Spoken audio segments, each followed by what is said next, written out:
dress hid her flushed face in its folds. "They shall remain here together till to-morrow," said Simon, who had now quite recovered his dignity. "Till to-morrow. Come away." "Ay," cried Hugh. "Come away, Captain. Ha, ha, ha!" "What are you laughing at?" demanded Simon sternly.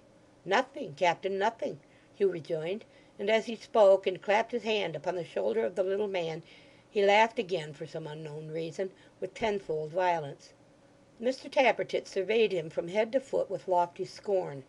This only made him laugh the more, and turning to the prisoners said, "You'll take notice, ladies, that this place is well watched on every side, and that the least noise is certain to be attended with unpleasant consequences.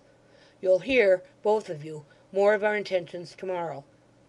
In the meantime don't show yourselves at the window, or appeal to any of the people you may see pass it, for if you do, it'll be known directly that you come from a Catholic house, and all the exertions our men can make may not be able to save your lives." With this last caution, which was true enough, he turned to the door, followed by Hugh and Dennis. They paused for a moment, going out, to look at them clasped in each other's arms, and then left the cottage, fastening the door, and setting a good watch upon it, and indeed all round the house. "I say," growled Dennis, as they walked away in company, "that's a dainty pair. Muster Gashford's one is as handsome as the other, eh?" "Hush!" said Hugh hastily. "Don't you mention names. It's a bad habit." "I wouldn't like to be him, then, as you don't like names, when he breaks it out to her, that's all," said Dennis. "She's one of them fine, black-eyed, proud gals I wouldn't trust at such times with a knife too near 'em. I've seen some of that sort afore now. I recollect one that was worked off many year ago, and there was a gentleman in that case too, that says to me, with her lip a-trembling, but her hand as steady as ever I see one, 'Dennis, I'm near my end, but if I had a dagger in these fingers, and he was within my reach, I'd strike him dead afore me.' Ah, she did, and she'd have done it too." "Strike who dead?" demanded Hugh. "How should I know, brother?" answered Dennis. "She never said, not she."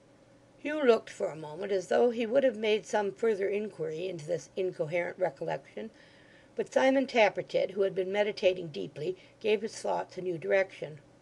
"Hugh," said Sim, "you have done well to-day. You shall be rewarded. So have you, Dennis. There's no young woman you want to carry off, is there?"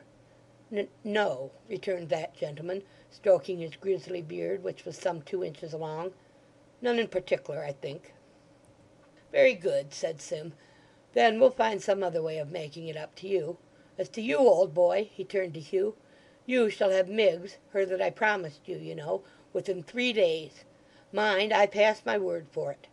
Hugh thanked him heartily, and as he did so his laughing fit returned with such violence that he was obliged to hold his side with one hand, and to lean with the other on the shoulder of his small captain, without whose support he would certainly have rolled upon the ground.